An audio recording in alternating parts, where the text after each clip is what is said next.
Can you believe that it's already been 2 weeks since our last broadcast? I believe it. I brought out the good stuff tonight. I brought out the Scotch Brook Lottie. You ready? Yeah, I'm ready. And it has been a couple of weeks. I almost forgot how to push the buttons.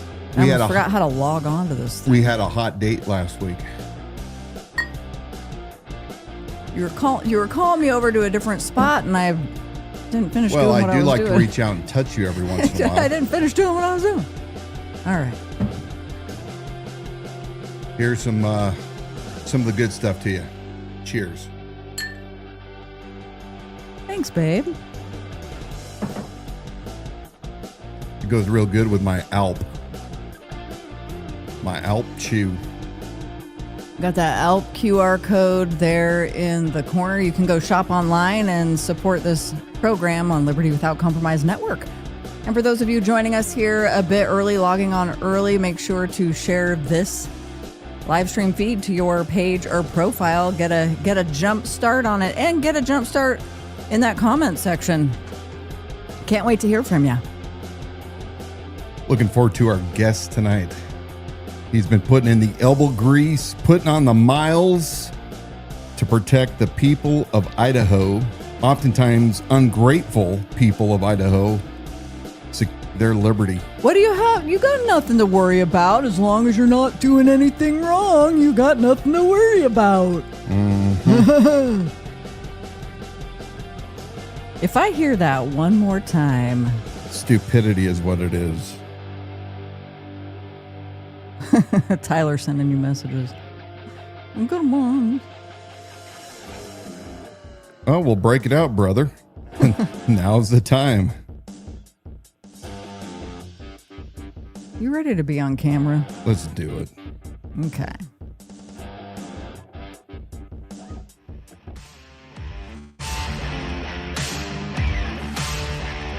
Oh, now that is just you.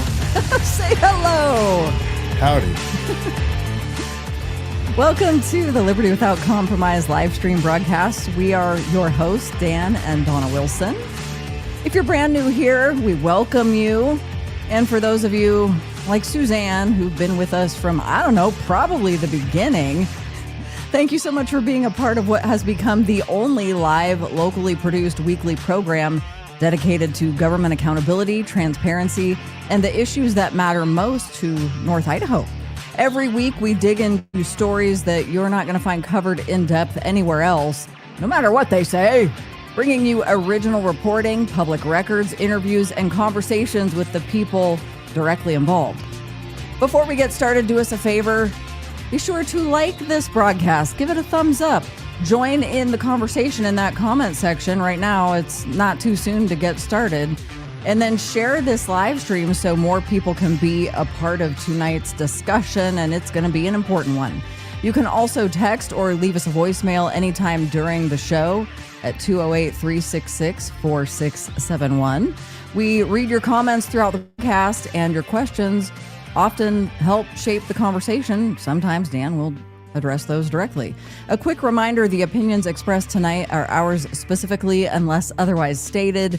They do not necessarily reflect the views of our guests, sponsors, affiliates, or the platforms on which this program is distributed.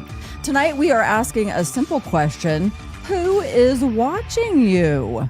Who? It ain't my dad. We're going to welcome Tyler Kane, founder of DFlock Idaho, back to the program as we continue examining the rapid expansion of surveillance technology and what it means for your privacy. He's been very busy, has a lot to update us on. We were just having a quick chat with him right before we went live, so we're looking forward to that conversation a little bit later. We're also going to discuss recent comments from Post Falls Mayor Randy Westland regarding Motorola license plate reader technology and how it differs from Flock, and whether those differences matter when it comes to protecting your constitutional rights. Does Randy Westland know what the hell he's talking about when it comes to this technology? Doesn't sound like it. Dan's also going to play audio from a past Kootenai County Republican Central Committee meeting from 2022. Correction. Yeah. It wasn't a Central Committee Yeah, meeting. I It was wondered an about auxiliary. I believe it was the pachyderms. Oh, one of the auxiliary organizations, Yeah, but some of the not people, the KCRCC, Okay. but the KCRCC. So I retract that statement. Yeah. Sometimes my opinions aren't even necessarily that of my own. But yes, thank you for that correction. So Dan's going to play that audio. Is it leaked? Was that leaked audio? Well, it was sent to me anonymously. So I don't know. whoever you are, hats off If to it you. sounds juicier to you as leaked audio from 2022, and it raises the broader question about how local political organizations recruit and support candidates for public office. And then finally, we're going to look at the recent cyber attack affecting Kootenai County and ask an important question. If governments continue collecting more and more of our personal information, how confident should we be that they can actually protect it? That's an important question. Zero. Yeah, but the county needs an experienced candidate that can protect your information. Anyway. You mean a lieutenant watch? Something. What a watch captain? Yeah. Watch commander from LA people station? from LA. People from LA that know what they're doing. Okay, we got a lot to cover, so let's get started. Ladies and gentlemen, here's your host, Dan Wilson. Where have you guys been? It's been 2 whole weeks. Yeah, we took last week off. Donna had an engagement. I was very happy to accompany her. It was a good time out in the hot sun. We saw some of you down there. It was good to see you, Brooke, Amy. But we have taken a little bit of a break, and all of the typical liberty intruding topics have been running at full speed. Just because we took a week off didn't mean that the bad stuff didn't stop. We're going to be talking heavily tonight about your liberty, why you should not compromise it. You should not buy into the argument that local law enforcement or national law enforcement says is officer safety, and it is for helping us solve crimes. Because I assure you that the so-called benefits that they're claiming, which have never really been proven, far are outweighed by the intrusion to your very own individual liberty. We are going to be talking mostly tonight about this very topic. We're going to talk locally about what's going on right here in the past 2 weeks related to data breaches. And then we're going to talk to Tyler, DFlock, Idaho, what he has uncovered, what records that he has discovered. We're also going to talk about an upcoming event this Saturday with Dr. John Padfield. We'll give you information on where that is going to occur and take place. We highly encourage you to come on out and support him and to listen to what is going on. But I've told you for 2 years how important good government is. And we cannot just assume that because someone is a Christian and calls themselves conservative, that automatically means that they are the person for the job. I've told you about my disagreement, my strong opposition to the KCRCC and their vetting committee, where they endorse candidates in the primary. And I've told you that it was stacked and it was not fair because they were putting in the people that they want. Well, some brave citizen sent to me a week ago or two, I guess it was 3 weeks ago, several weeks ago, sent to me a recording that took place when then Vice Chair Rob Barons was speaking, I believe at the Pachyderms, might have been the Reagan Republicans, but same people, same restaurant, basically the KCRCC. Scrambled eggs and bacon. And we're going to listen to what Rob had to say in 2022 about what kind of candidates that the Central Committee was going to support. Take a listen to this. Here's what I need from you. If you know of a conservative, and I don't say this in the Central Committee, but I'm going to say it here. If you know of a conservative Christian candidate, or someone that has never thought about running for office, they can go to the KootenaiGOP.org website, get the questionnaire,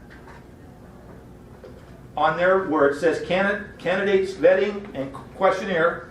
Click on that and print the thing out and email it to me. And my email address is easy. It's vicechair@kootenaigop.org. Okay? And we will interview them. We've already started interviewing for the Coeur d'Alene City Council. We've started interviewing for the Rathdrum City Council. And we have a couple who will be we've interviewed for Fire District and a couple for school boards. Now, we are not trying to replace any conservative Christian candidate. I'm going to tell you this right up front. We are not trying to replace Carol. As a matter of fact, I've had a couple people in her zone in Post Falls send me a questionnaire, and I called them on the phone and I said, we have a very conservative Christian candidate who is doing the job. Why don't you think about Fire District? Or why don't you think about Highway District? Or something else? So we're not trying to, if we've got good candidates, we don't want to replace them.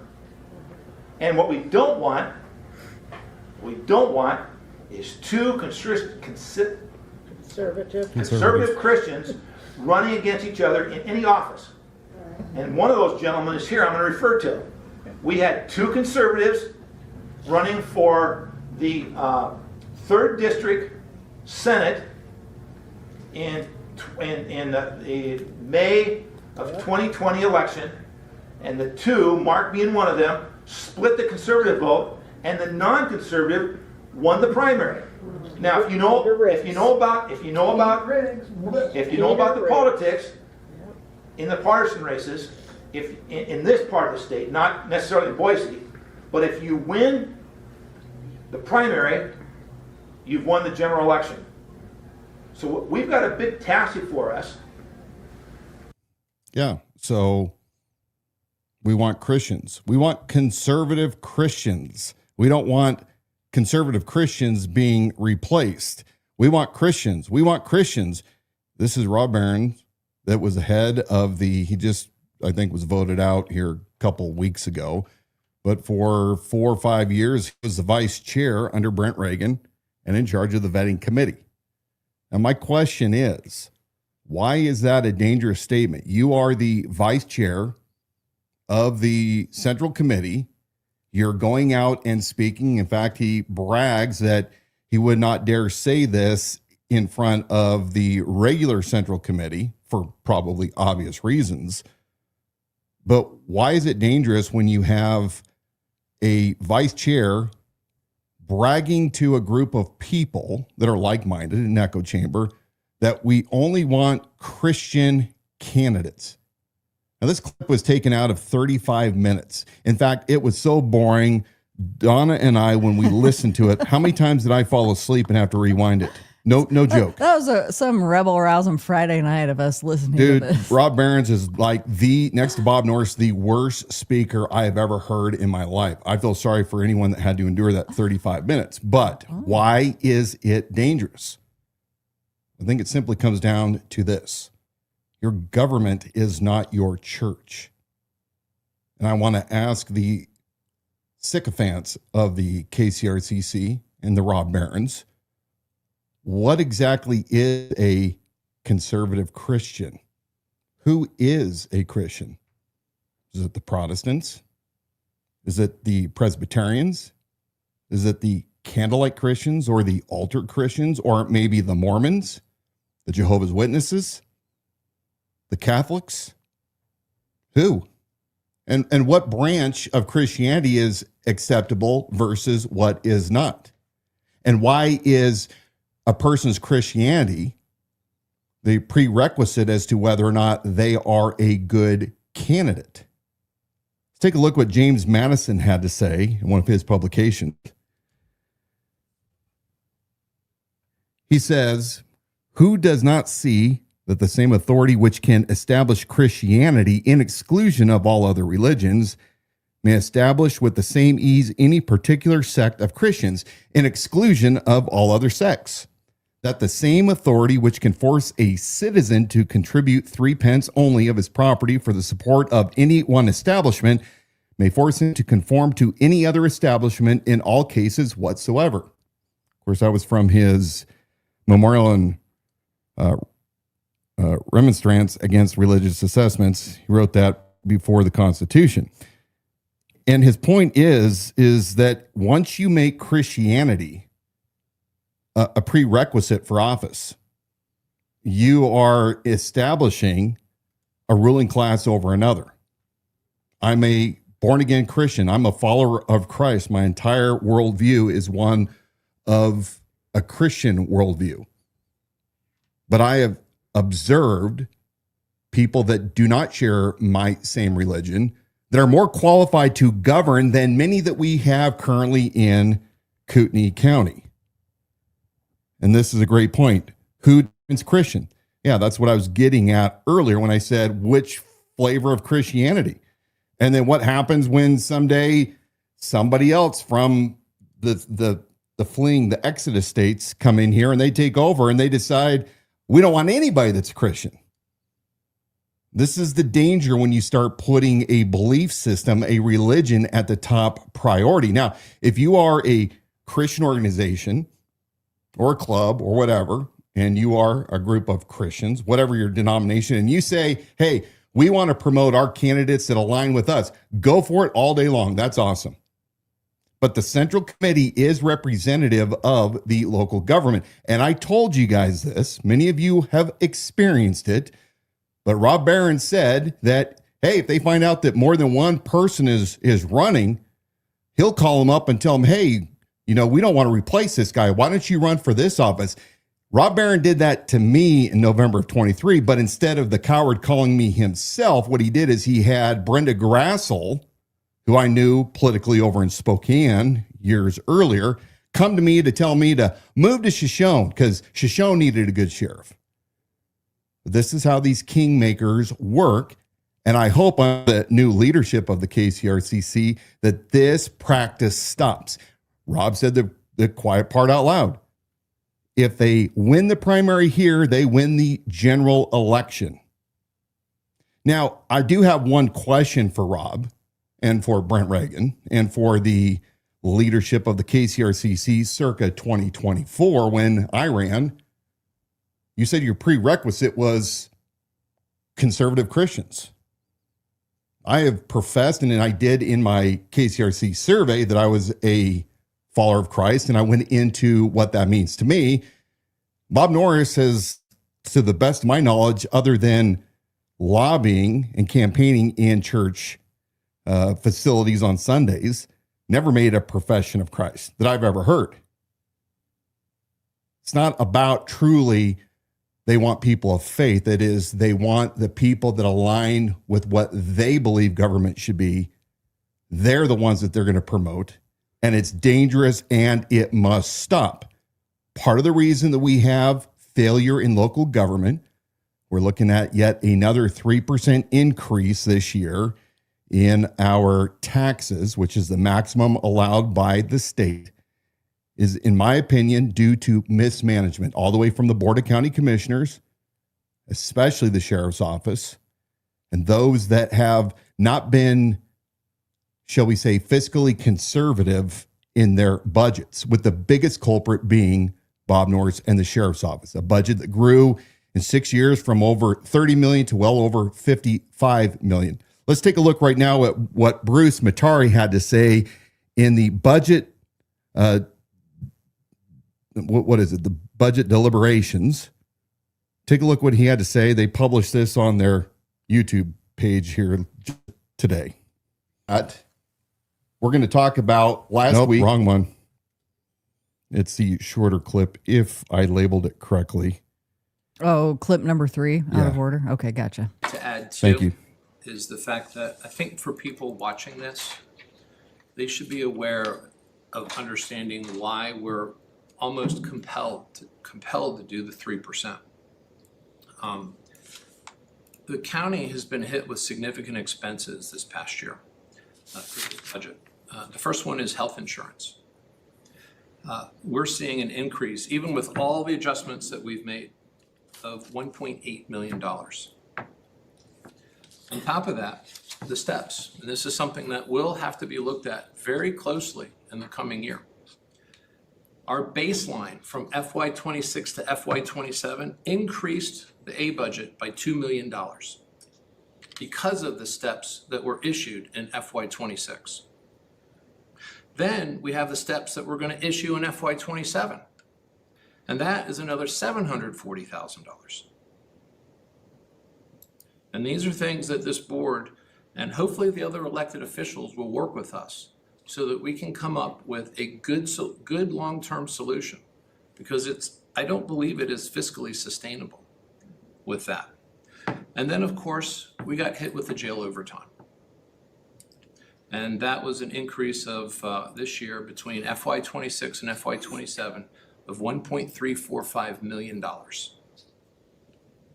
And that is on top of the $2.2 million increase that we just gave a few months ago, which adds up to about $3.5 million, either through fund balance or operations. So that net increase to the budget this year is $5.885 million. There is no way that we could continue government operations this way without significant slashing of expenditures, and that would be staffing, unless we take the 3%. That is what the board was forced into this year.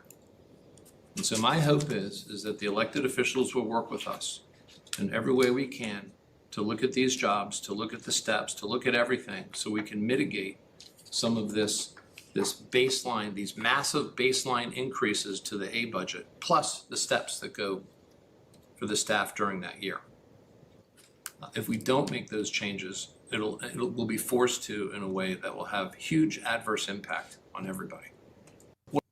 Huge adverse impact on everybody, with $3.5 million of unbudgeted funds going to Bob Norris and his mismanagement of the Kootenai County Jail. They're going to have to take personnel cuts, staff cuts. Let me share with you a little bit about what Bob Norris requests and is granted in his budgets. All of his command staff were budgeted this year for brand new Yukons.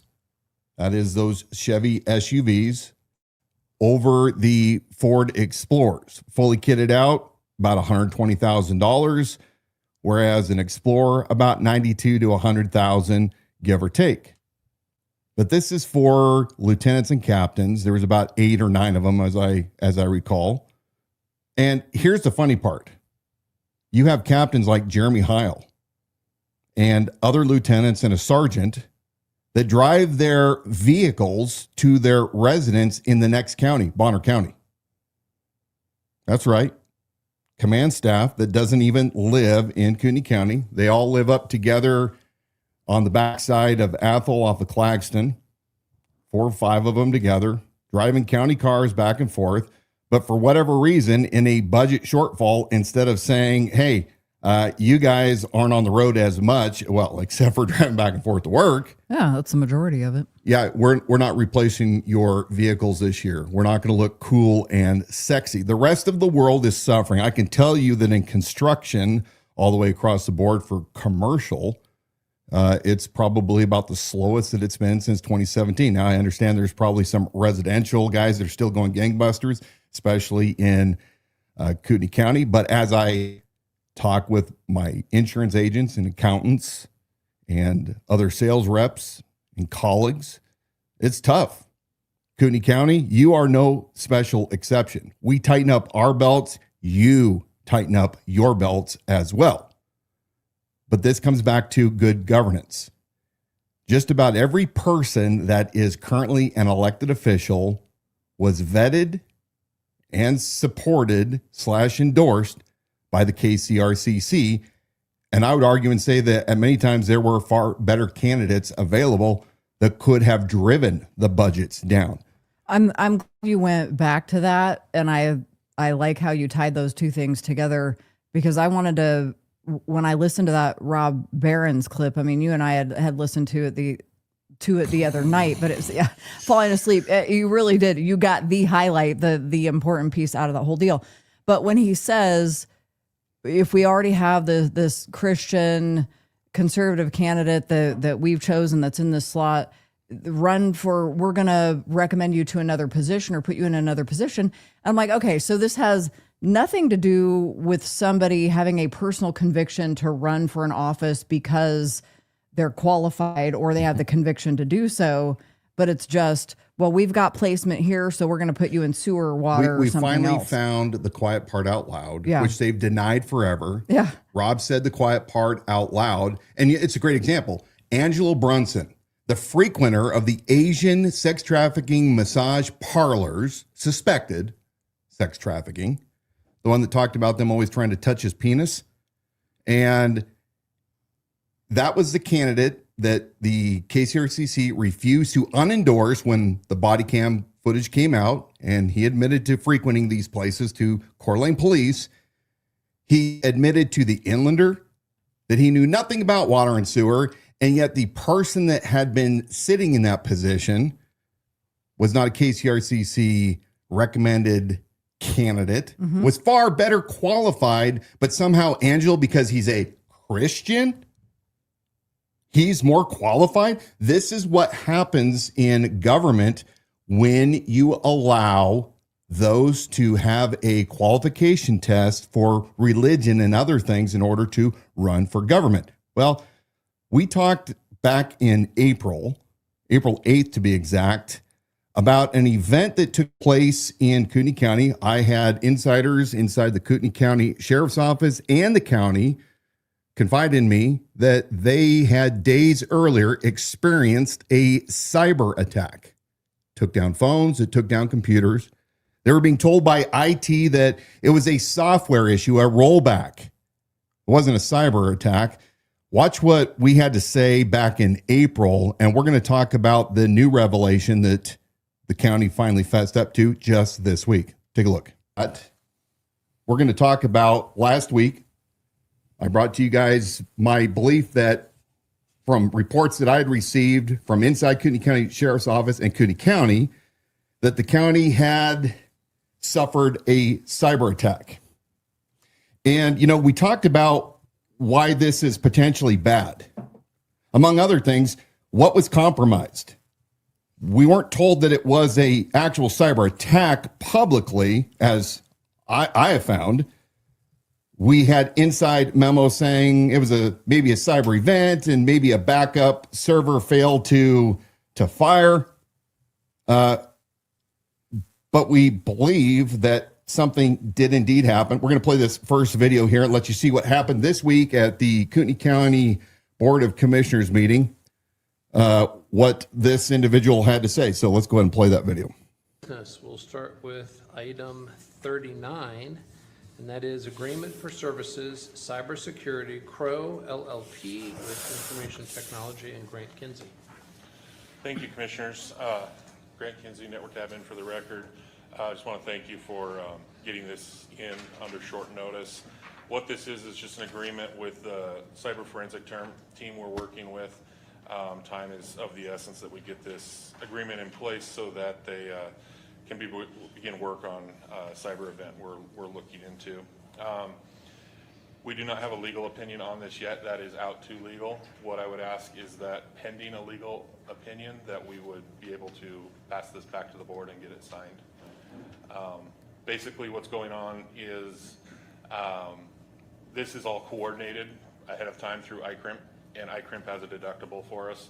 I believe the deductible is set at $10,000, and anything, you'll see numbers on here that are higher than that, but we meet our deductible and then it gets taken care of. So the outstanding cost that you'd be looking at on this agreement is $10,000 potentially. Thank you. Questions? Nope. Motion? I move that we approve the agreement for services with Crow LLP and Information Technology pending legal review And approval. and approval. Second. Commissioner Eberline? Aye. Commissioner Duncan? Aye. Chairman Tari? Aye. Motion carries. This was just yesterday, Crow LLP, and I apologize. I actually grabbed screenshots to give you guys some visuals, but you can find them, CROWELLP. Some of the things they specialize is dealing with cyber events and how to mitigate those events and kind of how to fix the PR. So they are a fixing organization. Now, why should you be concerned? Well, because we've been telling you for a long time how dangerous all of this technology is. And, it's cute and fine. Everybody claims, you got a phone. What do you have to worry about? Well, when government has your information, it can oftentimes be even worse because there are things that you give or that the government has in their possession that some of these private companies do not have, like law enforcement. Now, Bob Norris has been pushing for quite a while the LPRs, which we were able to finally get those shot down. So right now, Kootenai County Sheriff's Office is not using LPRs and storing data, but we're going to talk about how Post Falls is doing this in Coeur d'Alene coming up shortly. We want to know what kind of breach took place, and more importantly, what information was stolen. Because cyber attacks typically involve either attempting to disable systems, to take systems over, or breach data. I think that the Kootenai County Commissioners should probably be leveling with people pretty quick to tell us what this event truly was. If we, the citizens of Kootenai County, have had any of our information breached, and what the game plan is going forward. You see, this is becoming more and more prominent all of the time, and the more of your digital security you give away to the government, the more those chains will come around you and bind you. We're going to talk about Post Falls and their use of a system that I was not aware of. That was over 90 days ago. We heard nothing, zip, zilch, nada. I called back then for transparency from the county commissioners, from the county. Grant Kinsey, I'm going to tell you a little side story. Pretty certain it was Grant back in 24 while running for sheriff. I wanted to know from 2020 through 2024 how many cyber audits had taken place in Kootenai County and what the results of those were. And I was denied. They said the information, whether they passed or failed, was too sensitive. I didn't ask for the particulars. I didn't ask whether they found the vulnerabilities and what they were. I just want to know pass, fail. We can't give them to you. We can't let that information out. Well, I think we know why. And Bela Kovacs, to his credit in 2024, brought up cybersecurity concerns to the Board of County Commissioners. I'll find it. Didn't have time tonight. Bruce Matari basically excoriated him, made him feel stupid. You're not going to come up here and on your own bring your expert that you want to suggest that the county uses to come in and do a security assessment on our data. How dare you, you stupid assessor? Bela, you were right. Take a look what Coeur d'Alene Press had to say about this cyber event last week. Pay very close attention. There's some key things here that you don't want to miss. Would you please read that for me? Oh, no, that was part of it. Can you read it or shall I? Okay, so this says I've got the bigger slide if you need a me to. cyber attack that potentially impacted personal information of Kootenai County residents, including Social Security, individual taxpayer identification, and driver's license numbers, prompted county officials Wednesday to notify those who were affected. Kootenai County detected the ransomware attack on its computer network March 30th, according to a Kootenai County news release. The county, however, has not reported how many residents were affected by the attack or possible suspects. According to the Federal Bureau of Investigation, ransomware is a type of malicious software or malware that prevents users from accessing computer files, networks, or systems, and demands the infected party pay a ransom for the return over everything seized by the culprit. You've had that happen. Yeah. We take this matter very seriously because of our commitment to the privacy and security of all information, county officials said in the release. An incident investigation has been launched by the county with the assistance of nationally recognized third-party data forensic consultants, entities in which the county has not revealed. Well, they actually did reveal them. We told you back in April, 4 months earlier, that it was Crow LLP. Meanwhile, the county has also contacted federal law enforcement as well as Chief Information Security Officer for the state of Idaho and the Idaho Attorney General. I'm sure they're going to get right on it. You want the rest of this? Yes, please. The Coeur d'Alene Press was able to reach the office of the Chief Information Security Officer for the state of Idaho on Thursday. However, it responded with a written statement and no further information about the cyber attack itself.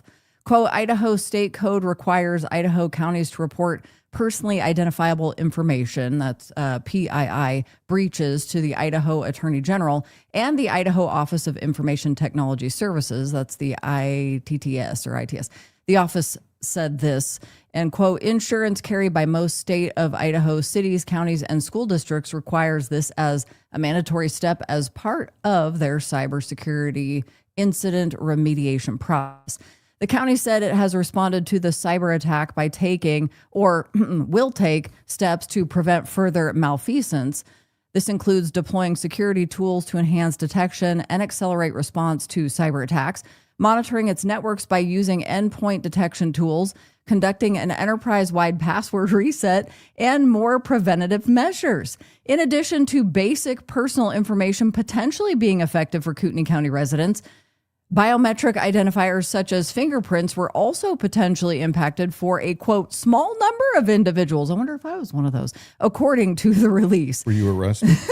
I've never been arrested, but I've been fingerprinted. Please accept our apologies that this incident occurred, the county said in the news release. The privacy and security of your information is very important to the county, and we remain committed to protecting it.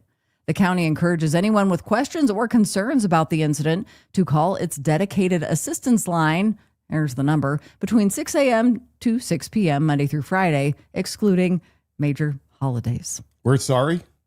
We are so sorry. What a bunch of horse shit. And we got a bunch of reactive stuff that we're going to do because we don't do proactive stuff. So we got some like a reactive plan. Horse shit. I mean, literally, you idiots, including you, Grant, I've heard about your reputation and what an obtuse, obnoxious, non-team player that you really are. You took the spot of number one when he retired in June. I heard the stories about your unwillingness to cooperate. But let me tell you, folks, Kootenai County, 170,000 residents.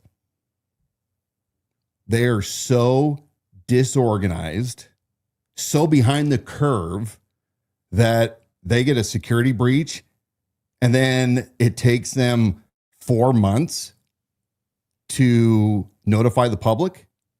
That's absolutely unacceptable, Leslie Duncan. It is unacceptable, Mark Eberline. And it is especially unacceptable, Chair Matari.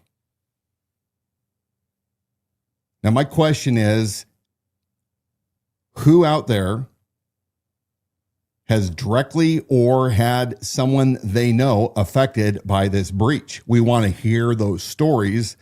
We'd love for you to send in your experience to info@libertywithoutcompromise.com. That's the best way to send your story. But more importantly, biometrics, fingerprints. Here's a question. If you went down to get a concealed weapons permit, were you one of those individuals that now has your fingerprints stolen? If you applied for a job at Kootenai County and needed a security clearance and fingerprinting, is your prints now on the dark web? How many of you had your bank accounts compromised? Your credit cards?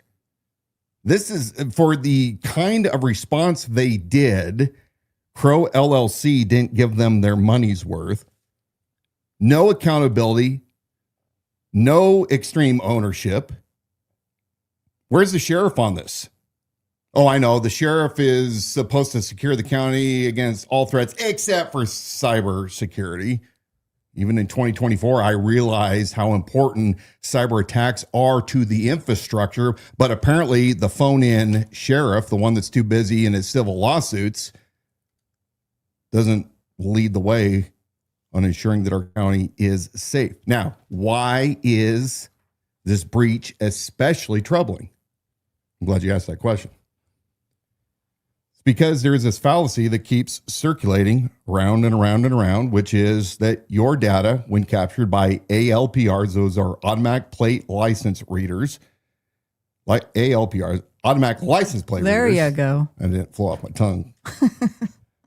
That your data is secure. You have nothing to worry about. And in fact, we have a local mayor, newly elected mayor, nice guy. I think he smokes cigars. Everyone that I know that knows him thinks he's a really good dude.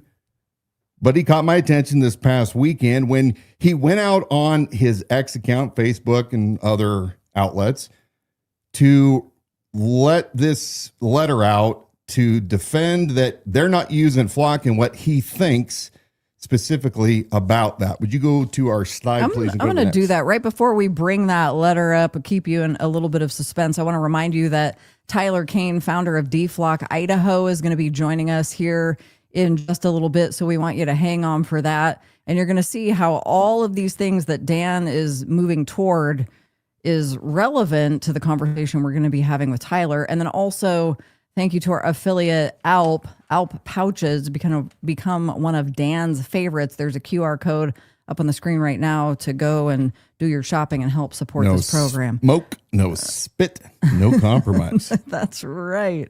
And now on to this. You go for it. So Mayor Randy Westland put out this press release on July 24th. In it, he says, with the recent concerns about flock cameras, I'd like to clarify the city's position. We do not and will not use flock camera systems in Post Falls. I'm firmly opposed to the unconstitutional mass surveillance and the construction of large national databases which track the movement of citizens. I love that statement. Here's my next concern. We do have a limited and tightly controlled use of Motorola cameras that read license plates and check against the NCIC wanted list. That's the FBI's list. We use these in cases like stolen vehicles, abducted children, and vehicles associated with active warrants. You know, they're saying, hey, this is the important stuff. We're using them, but they're for these most important things. We do not collaborate with federal law enforcement, including ICE. We own the cameras and the data, which is never shared commercially. Every use is connected to an active case and access is regularly audited to prevent abuse. We do not and will not track movement of law-abiding residents. The system is configured for real-time notification against active wanted lists only. He goes on to say, Idaho state law currently requires all cities to keep the images for a minimum, that was in italics, of 2 years, and some jurisdictions keep them forever. I believe this is wrong and opens the door to a myriad of privacy concerns. I call on our state legislators to amend state laws to prevent the construction of tracking databases by requiring this data to be deleted within 90 days. This is a glaring flaw in our state code, which must be addressed ASAP. Please allow us to enforce the law while protecting the privacy of our residents. We are committed to enforcing the law without ever spying on citizens because good government is transparent. I agree. We will be publishing all our policies and procedures around our limited use of cameras in the coming days. Technology may be a tool, but never a crutch. We will never have a surveillance state in Post Falls. Randy Westland, Mayor, City, Post Falls. Never. And you know that's a good bedtime story, Randy. Obviously, my belief is you put that out there without really stopping to think about what you were saying, because anybody knows if they truly are concerned about the surveillance state and license plate readers that it doesn't matter. Flock, Motorola, it's the same thing. I've heard it equated to Burger King versus McDonald's. It is the same product with slightly different taste, but they do the exact same thing. In fact, let's take a look at what I uncovered back in 2024 when I came out publicly opposed in front of the county commissioners in my published letter to Bob Norris's deployment of 40 patrol cars with these Motorola cameras.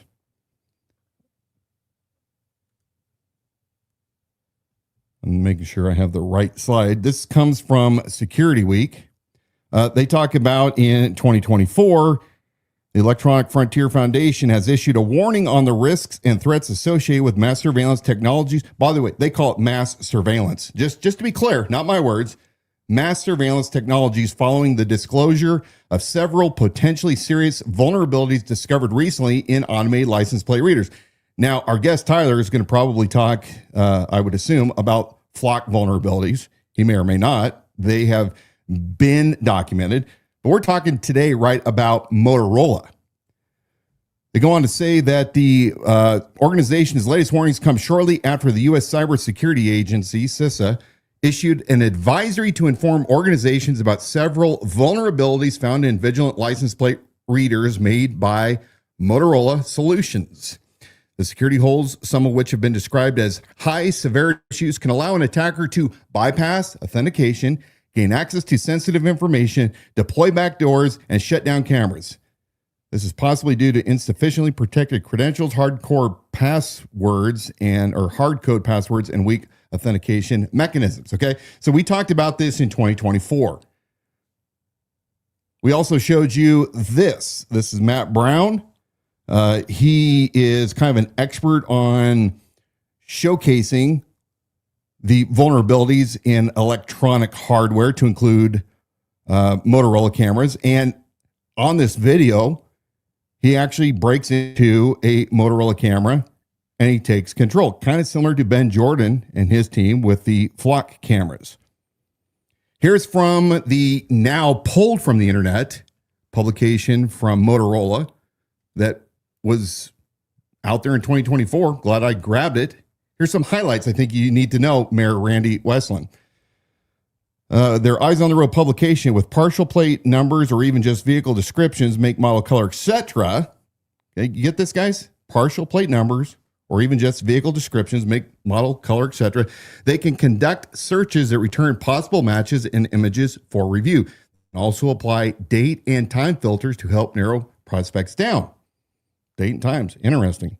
Most of the time, you're not going to have a full license plate number, said Horsch. So we created a platform that allows the users to take any piece of information they may have and put them into the user interface and pull back information, kind of like flip off woman.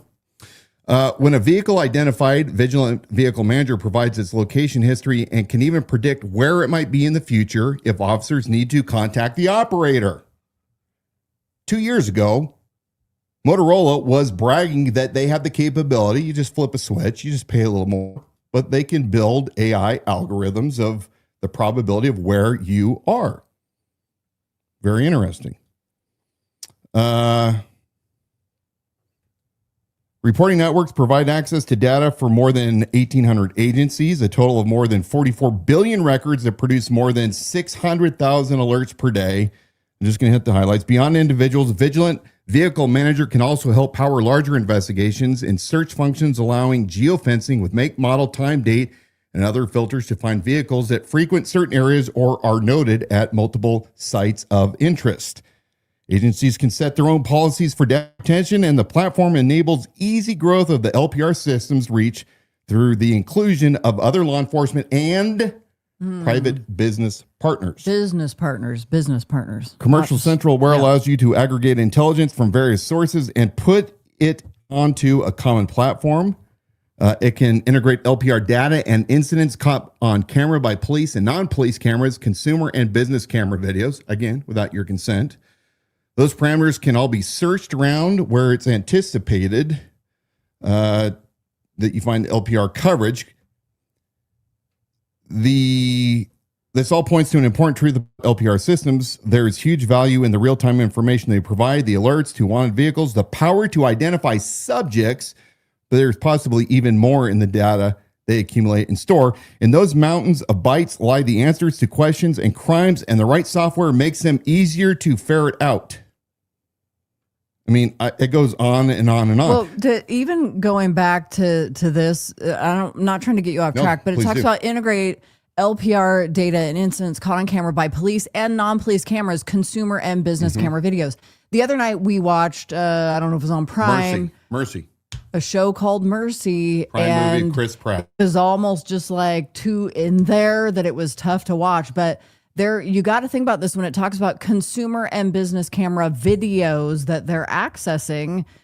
Not just your Ring cameras, but we bird watching. That's been a big one. Like I'm doing this thing and it's a birdhouse and you put bird seed in there and you're watching birds. Well, think about the angle of that lens and what it's collecting as what's passing that. And so when they're talking about aggregating information from these cameras, it's all of them.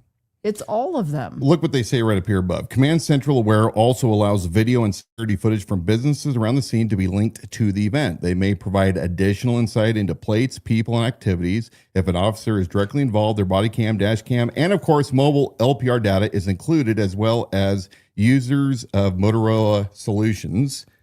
A Premier One computer-aided dispatch system can link back to troves of other information. There was one example, and I don't know that I included it here. It doesn't matter. In which here it is. Even after an extensive license plate recognition system, it's impossible to keep watch everywhere. No major city can cover every one of its streets and neighborhoods, yet the citizens and businesses, right? Like we need some fucking person to watch every move. Yet the citizens and businesses in those places deserve the same levels of protection and service as those. Oh, it's for our protection and service as those on major thoroughfares and in other areas more observed. So if you happen to live in the lower class of town, they're going to give you better service than if you're up behind the gated communities. Guarantee. Well, it's all in the presentation because they say the citizens and businesses in those places deserve the same levels of protection. And it reminds me of that. This is for officer safety, or don't you want a safe community, or this is for your safety. And it's all in that phraseology and how it's presented. You're not being surveilled. We're not combining all of this footage in surveillance and getting more and more coverage to basically retrace every step. Now you went from this quadrant to that quadrant to that quadrant, and we can collect all of this and show every step that you took. Exactly. Yeah.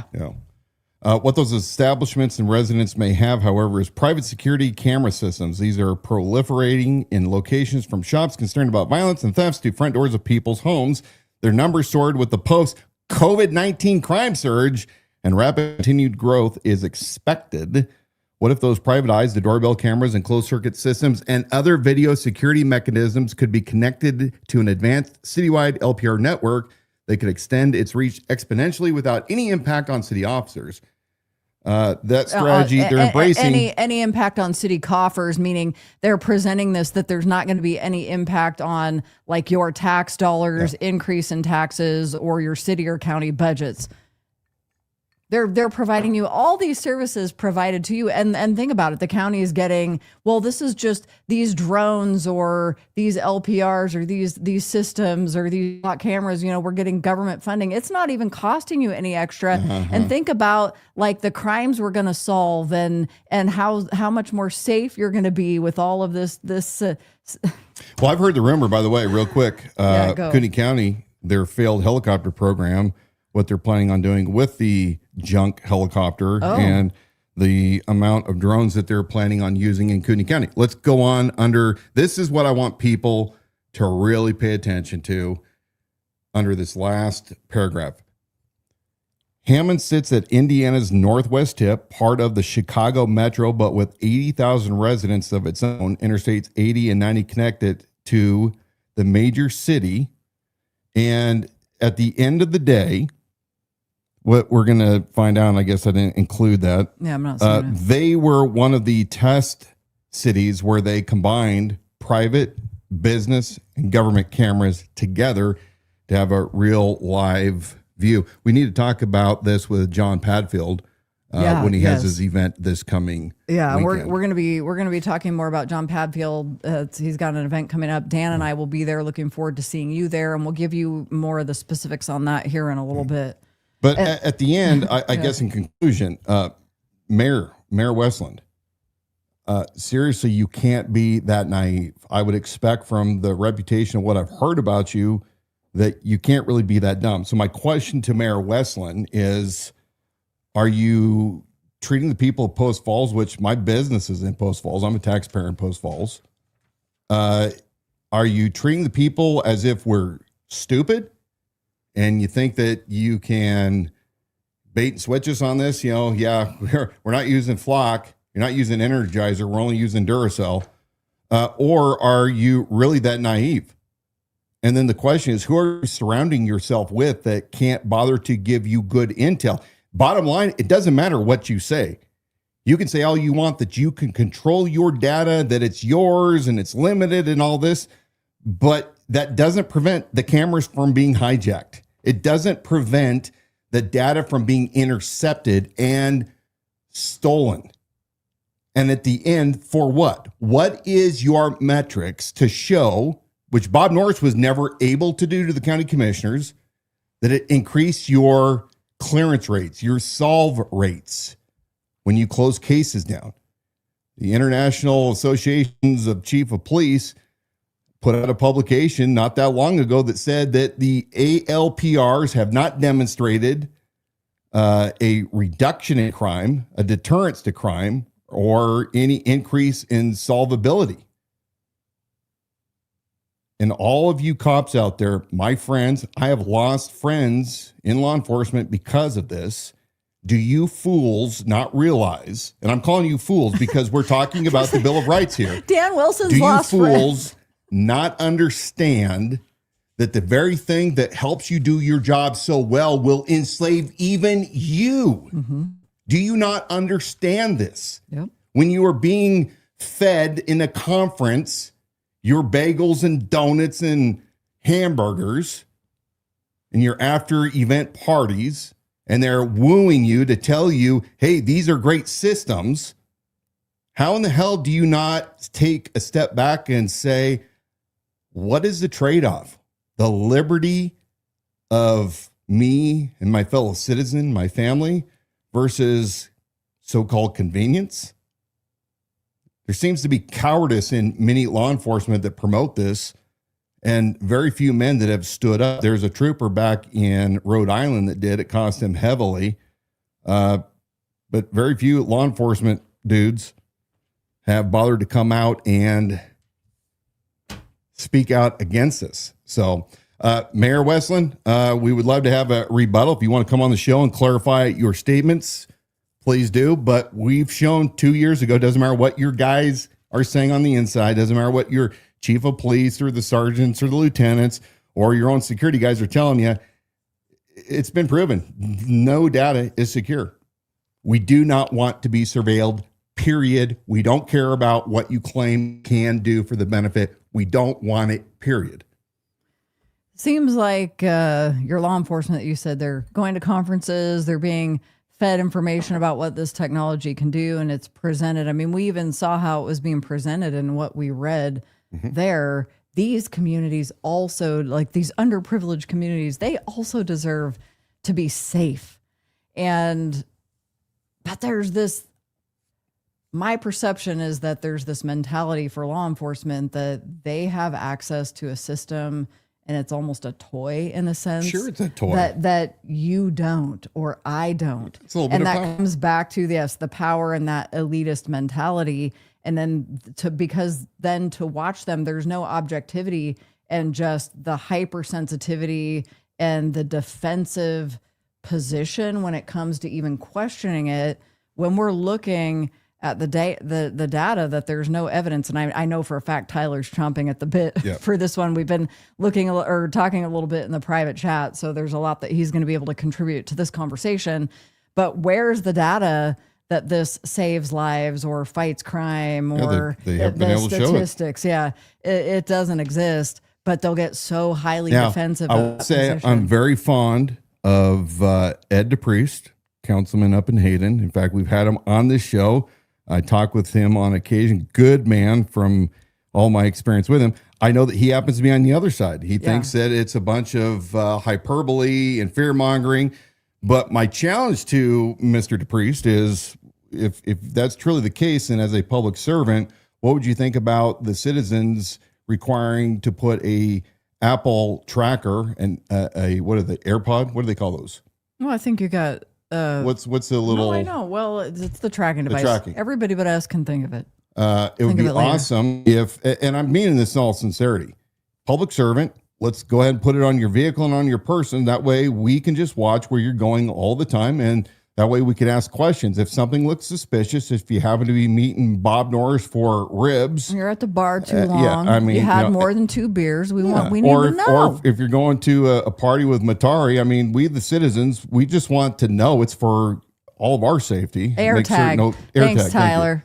That nothing We're is going on the dummies. back door. Look, Ed. You know that I love you, but seriously, I disagree. I think that you're underselling the people that just want to be free. It is not a net benefit to the people. Now, we have waited long enough to bring on really the man that has been putting in a lot of hard work in this state. Excited to hear what he has to update us on. We had him on a couple weeks ago. So without further ado. Yeah, a correction I want to make is that a lot of times when these citizens get involved and they just go about the work, they do it by conviction and they are driven. And so it's interesting to me to hear Tyler say, well, what do I know? I'm not a subject matter expert necessarily, but in reality, a guy like this is far more than the people in elected positions who claim to be experts, because what is their vested interest? It's so many times that passion and conviction and the red flags going off that causes just a normal person, a normal guy to wake up one day and do the work. So our guest tonight is Tyler Kane. We've had him on several weeks ago. He's the founder of DFlock Idaho. You can follow that page just on Facebook. Look for DFlock Idaho. The following on that page has grown exponentially, which tells you what an important topic that this has become. Indeed. And the people that are waking up to this. Tyler's become one of the leading voices in Idaho on issues involving automated license plate readers, surveillance technology, and digital privacy. Even though that page is called DFlock, he's already talked about the expansion of that, because we don't want people to think that we're limiting things like the Motorola and these other avenues. Since his last appearance on the program, the conversation has really only intensified, with more communities weighing the benefits of these systems against growing concerns over data collection, retention, and constitutional protections. Tonight, we're going to get Tyler's perspective on where things stand today, discuss recent developments here in North Idaho. He can chime in with comments from that, because he was aware of Post Falls Mayor Randy Westland regarding the Motorola system, and also explore what citizens should know as governments continue expanding the technology used to monitor public spaces. So we're going to welcome back Tyler to the program. We thank you for joining us. Tyler, brother, thanks for coming on tonight. Yeah, thanks for having me back. I really appreciate it. Earlier you were saying you've lost a lot of friends, but you've gained one in me. So been waiting to say that for a minute. Cheers to you, man. Yeah, cheers to that. Now, and the friends I've lost, I love them. They're still dear to me, but they'll eventually learn. And that's really what we're against right now is two different ideologies in the country, are we not? Those that say, big deal, I'm a law-abiding citizen, I couldn't care less, your phone tracks you, everything tracks you, what do you care? And those that are in yours and mine, in our camps. What's crazy about that is so you're saying, yeah, it's two camps. It's either I'm okay with surveillance or I'm not. I drove on Monday all the way to Twin Falls to go attend their meeting, because I help people, connected people. There's a lot of people involved in Twin Falls that don't like these. I think actually Twin Falls is like a shining example of like civic engagement. There's just a ton of different groups, a ton of different people that are involved with their government. And it's not necessarily left or right, just all around. And so I chose to go there, and it was packed. The room was packed. There was like a foyer area in between that was packed, and then there was a watching room, and that was packed. And so saying it's left or not left or right, but saying it's people for or against surveillance is really what it breaks down to, because we went there, and one of the comments that someone made was, I didn't think I'd be agreeing with the Democratic Socialists of America. They showed up. So there's these super far left, super far right, and people in between coming together in the deflock movement. And that's one of the things I'm super proud about being in this is where I'm able to work on a single issue, and be involved with people from all walks of life and not have to pick. I'm not left or right anymore. I'm here in between, and we're working on one topic. One thing we're talking about tonight is the Motorola cameras. And so we have branded ourselves as Deflock Idaho, and we've done ourselves a disservice with that, because a lot of people now just think flock cameras are bad. And so when Randy Westland went up and said, we're not using flock cameras, we're using Motorola, a lot of people took it, and it was just this big bait and switch. It was flock cameras are bad, and a lot of people believe that. But Motorola is just as capable, if not more capable than Motorola, with Vigilant and Vehicle Manager. One thing you brought up with their sales brochure was it brought up geofencing, which was just deemed unconstitutional by Chattree versus United States. Right. I don't like getting too much into the legalism things because I'm not a lawyer, but that case would 100% apply to the geofencing. Yes. When I was in Twin Falls, I don't know if a lot of viewers have been into Twin Falls, but there's one bridge really in and out from one side. It sits along a canyon, and there's one bridge on one side, and then there's only a few main roads in and out. So Twin Falls has they operate at about 40 cameras. And then they also have the traffic light cameras. So when I pulled into town, I just couldn't believe the sheer amount of surveillance that was in that city. It seemed worse than anything I've experienced in the Treasure Valley. And so, but all those thoroughfares have cameras on them. So there's no way in or out. So it's 100% a geofence. There's no way in or out of Twin Falls without being tracked by their flock cameras.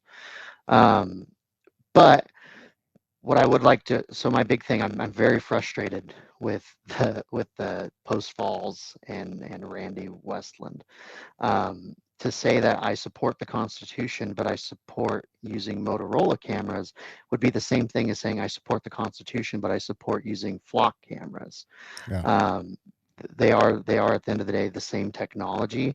I don't have. And that's why I'm saying we've done a disservice to ourselves as saying we're against flock. And we are against flock. We're against flock. We're against Axon. We're against Motorola. There's a few other, like Rex, or there's a few other small companies too. Any ALPR to me is a Fourth Amendment violation. You're taking people's data, and you're able to track them without a warrant. And so in doing so, you're shifting from a safety standpoint into an investigation tool. They like to make this as if it's a tool for safety, but safety is putting a lock on your door. Safety is putting something on somewhere that prevents a crime from happening. Putting cameras up isn't preventing anything. It's an investigation tool after the fact. So the crimes are still happening. They're just able to more quickly identify people that have done the crimes that were previously already crimes that were solved. So we had the Twin Falls police chief on Monday saying how they've used this investigation tool during all of these horrific crimes that have happened.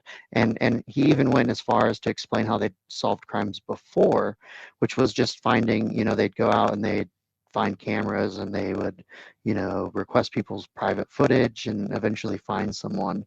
And oftentimes doing that, they need a warrant or the crime needs to be egregious. And that's exactly how Brian Kohlberg was caught. And so I like to use that as an example of we already have cameras. There's already private cameras that exist, that aren't accessed, that aren't creating a database. And that's been used to solve crime for, I don't know, the last 20 years, 10 years, 20 years. But yeah, anyways. Well, I can tell you, having been a patrolman for 12 years, I ran thousands of plates over the years myself, the good old fashioned way, and one at a time. Bob Norris, our sheriff, came out and attempted to appeal to the gullible in our community by saying it's for officer safety. They could pull up behind a very dangerous murderer. And I'm going, well, if you have proper training, the way law enforcement academies and the extra in-service training is supposed to train you in your FTO car, that you learn how to be patrol savvy, which is you keep your head on a swivel. You're constantly looking around. And I can tell you that when we went to a new CAD system over in Washington State in Liberty Lake, which was used throughout Spokane County and Spokane City, that we were having problems with that software where we would run a plate, and if it slightly matched a plate from another city or a state, not an ALPR, but we ran a plate, it would come out as an alert. Hey, here's a wanted escaped felon, a mass murderer, And after a while, you just go, yeah, I'm done with the whole alert thing. It means nothing to me. And it's kind of the same thing with these ALPRs. They hit and miss all the time. And it's not really an officer safety. If you are relying on an ALPR to let you know of an armed and dangerous subject somewhere in your vicinity that could kill you, then my argument would be you're not doing your job well as a patrolman, because your head should be on a swivel all the time while you're working. Sometimes, and you're saying that is like ignorance is bliss, right? They would have never known who that person was. They would have just kept driving. Well, I mean, if it's somebody that's wanted, argument. They would put a bolo out. I mean, we would be looking for a car. Yeah. Right. They would say a Dodge, Ram 1500 in this year. I mean, it's not rocket science, but yeah, go ahead. So we've seen one statistic I like to fight a lot, because I did a ton of numbers running on it. So 1997 is when the Amber Alert system was started. So 97, we had a real problem. 40% of true stranger abduction kidnappings, which is a small number because they like to say there's like 400 kidnappings a year, but most of those are family members. Custodial interference. So there's only a few hundred real, true stranger kidnappings that happen. And a lot of people like to say this proverbial kidnapping. So I ran the numbers on it. So 97, I don't remember the exact number of kidnappings that happened in 97, but only about 40% of them went unsolved. And that's a real problem. Like that, I mean, that's terrible. That's not good numbers. And so in 97, the Amber Alert system, everyone started carrying cell phones. And so you fast forward, the numbers continue up, and then you get to the year 2017, where Flock became a company. And there was 195 Amber Alerts for true stranger abduction kidnappings. 193 of them were solved. So that you go from a 40% not solved, and I think that only counts in a 1-year period, but 40% unsolved to 1% unsolved. So we already have tools that solve crimes, that have increased the crime clearance rate even. But like you said, there's been zero evidence, and I've never seen one single police officers sit up there and say, we have increased clearance rates with these cameras. I brought this up to Rex Ingram in Caldwell. I said, well, if you're so great about it, then what's happened with the clearance rates? And he said, we didn't have that data before I came. Well, that's convenient. Wait. Did they have ALPRs before he came? No. He's the one that claims he brought him to Idaho. He brought right. I've read those emails. Yeah. But that's kind of my point. So, Rex, you're saying, and I'm an acquaintance of Rex. So, Rex, if you're watching, I'm asking you. You're claiming you have no data going back. I mean, you started from zero. You can't tell us what your clearance rates were prior to using the ALPRs and only since. I mean, give me a break. That's what he told me. He said he wants to come on the show. He said he might come on the show. He watched our last interview briefly. So, well, Rex, if you're out there, I'd absolutely let you. Look, I have a good relationship with Rex. Rex has always been good to me. But yeah. So no data. Go on. So I guess we're talking about data. So the next interesting. So okay, I'll circle back. Randy Westland comes out saying we're not using Flock, we're using Motorola. and people celebrate it. I had people in our local community chat sharing it as this big win. Post Falls is against Flock. He's this great guy, and I corrected him, and people were like, "Whoa, I didn't even notice that." So you have a lot of people where I don't even know. Like I feel like they're informed citizens, but maybe they don't even read the whole thing or understand fully what they're saying. Even and she didn't necessarily have an opinion on it, but Tammy Nichols reposted it too, and I'm like, what are Oh, we doing? yeah. Why are we sharing this? Real genius. We're not here celebrating this. And so he brings up this thing and he says, okay, well, we're using Motorola. The state government, he did a really good job. He like nailed this. And he said the state government's forcing us to retain this for 2 years. If anything of what he said is true, Post Falls is operating the most in-depth mass surveillance system in the state. Anyone using Flock is retaining the data for 30 days. Axon with Meridian is retaining the data for 60 days. So they're retaining, if everything he says is true, they're retaining 2 years worth of tracking data of every citizen and everyone that has drove through Twin Falls. If you look at Post Falls. If you look at Twin Falls data, there is like 55,000 people live there, but they're getting 110,000 like unique license plate reads every day. So there's double. So, and we've seen that even even in Caldwell, there's 100,000 people-ish that live there, and we're seeing 300 to almost 400,000 unique license plate reads per month. And so not only are they tracking their however many citizens, but they're tracking everyone that travels through these cities. I have to commute. When I started down this path, I saw a story about it in these cameras in Caldwell, and I'm like, oh, it doesn't affect me. I just kind of barely drive through Caldwell every day. But now we have Wilder has them, Caldwell has them, Meridian has Axon. And so it turns into, as you commute, you drive through separate jurisdictions. And so they're able to track you even cross jurisdiction. As soon as I hopped on the freeway, Caldwell had it on their system, and when I drove into Twin Falls, they knew. So they're able to, if they searched both those databases, which they share data, they knew that I left from my house and I went to Twin Falls, without me even advertising that. I mean, it was advertised because I'm public enough now, but they could put that together for just some random person that traveled to Twin Falls one day. And here's the problem. We know that many times federal law enforcement, federal agencies have, through the back door or through a backroom deal, have accessed local cameras and used it for their need. Yeah, so sometimes we have without the knowledge. Yeah, so we have, and I think that's what happened in part of what happened in Twin Falls. So we went through, we found, going back to data, so we found a records request in California that showed a bunch of Idaho agencies on it. And the only thing we can assume is they're not sharing with this random, it's a super small town in California, that they're sharing nationally. One thing we saw, KTVB did a story, maybe they changed it. Previously, when these cities would sign up with Flock, it would pre-check the national share box, and they would have to physically go in and uncheck it. Flock on that KTVB story said that the cities have to do it. So there seems to be some discrepancy. But we found Sun Valley, Pocatello, Twin Falls, Idaho Falls, Ada County, Lincoln County, Bannock County, and Jerome County, all sharing with this random California agency.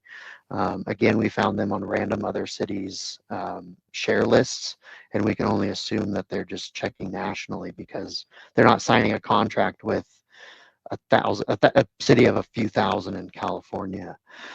That led me down the road. I hit Twin Falls with a request. I said, hey, who are you sharing with? And I want all of your external searches.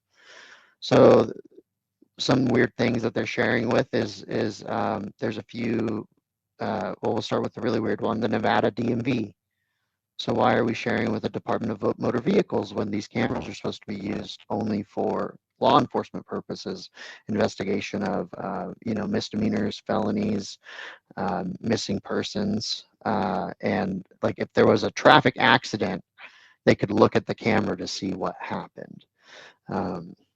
Other than that, they're not supposed to touch these at all. It's supposed to be closed, locked behind closed doors. But what we found in this search, so Nevada DMV, like California Departments of Corrections, a ton of Departments of Corrections. One interesting one that you were saying where there's like backdoor stuff was the Florida Fish and Wildlife. Did we lose? Am I cutting out? There yeah, we go. we lost you you for now? a second. Yep. You Um, sound better. Florida Fish and Wildlife Commission, and we have 3 months worth of data. So we have this year's March, April, and May, and in those 3 months, Florida Fish and Wildlife Commission did 158 searches for ICE. These searches are done against the national database, so there's no way to prove that these people were specifically in Twin Falls, but 158 in 3 months, that's more than one a day. So there's not that many searches in Florida. They're doing them, over the whole country. So where are these people? So we can run over some other weird searches here. So Please do. so in May, we had 158 immigration searches, just in general from various agencies. 1,151 for suspicion, 52,711 for traffic infraction. I just found this while I was waiting to come on the show, because the data is so much. There's like 520,000 searches per month, so it's a ton of data to go through. But I found 1,846 for other dash info. So like, what even is that? What does that mean? And then 92 for other dash test, and that was all in the month of May. All the other months are about the same number, anywhere from 158 to 282 immigration searches, anywhere about around 1,000 for suspicion every month, 50 to 55,000 for traffic infraction, 18 to 25,000 for other info. Yeah, because the state law says that it has to be used in Idaho only for the investigations of serious misdemeanors and felonies. Yeah, so but the further thing, so it doesn't matter if who's accessing, if there's a search done against it, and it doesn't fall under that because what the code says is that they're specifically supposed to they can allow other agencies to do it, but the other agencies still fall under like their jurisdiction, their law. And in so California, for example, or they still have to apply? no, they're still under Idaho law. Yes, Idaho exactly. law specifically. So it doesn't matter if the search pulls up information or not. They're not even allowed to search it for that to start with. And so what was funny is we went, all these people showed up to the Twin Falls council meeting, and the Twin Falls is weird. They have a city manager. They run under a really weird operation. It's pretty, actually, I think it's pretty messed up. But they run under a city manager instead of having a mayor, and they have like a ridiculous number of council members. And so they go through their whole thing, and the police chief speaks, and then they allow public comment at the end, which seems very counterproductive because you would think you'd want comment at the beginning in case you were against something. But Yeah. so the police chief's up there, and like one interesting thing, he's like, well, we audit all of, and they all use this like double speak, I like to call it new speak, like George Orwell's. I've been reading that book lately, George Orwell 1984. He calls it new speak, but he's like, we audit all of our local and regional searches. He explicitly said that, local and regional searches. He purposely left out that they don't audit the national searches. And then he goes on to say these concessions that he's giving. And the first concession is one that we've been filing tort claims against multiple cities now, claiming essentially Flock requires when cities agree to the standard terms and conditions that they can use the data. It goes beyond this, but they can use the data in any way, shape, and form that furthers their business. A lot of these cities have grasped onto the fact that Flock allows them to improve their AI model. But any use by Flock other than, I guess, to provide the service explicitly would be against Idaho code. They can't improve their product. They can't use it for a sales pitch. They couldn't use it for really anything. And so that's one of the things he conceded. So first he concedes, oh, we're not going to allow them to use it to improve their AI. Second, he's like, oh, last week we turned off the national share. But both of those are in violation of Idaho law. And then the third one, they're working through their budget now. So Twin Falls is spending about 125,000 per year on flock cameras. They were going to request $88,000 more for a real-time crime center, which I know you had mentioned briefly in what you were talking about earlier. And so, but their concession with that is we still want you to fund the money, but we're not going to spend it because of the public outcry. And so they love to sit there and say these cameras just read license plates. These cameras just, they don't track everyone. A real-time crime center is 24-hour surveillance. That Flock cameras in 2025, Flock went in and said, our cameras for free will do 24-hour video. And you have places like Caldwell taking their Flock cameras and integrating them into Axon Fusus, and they have someone sitting there watching these cameras 24/7. They're paying someone a sergeant pay to watch these cameras 24/7, not even some lowly person. It's someone making a significant amount of money.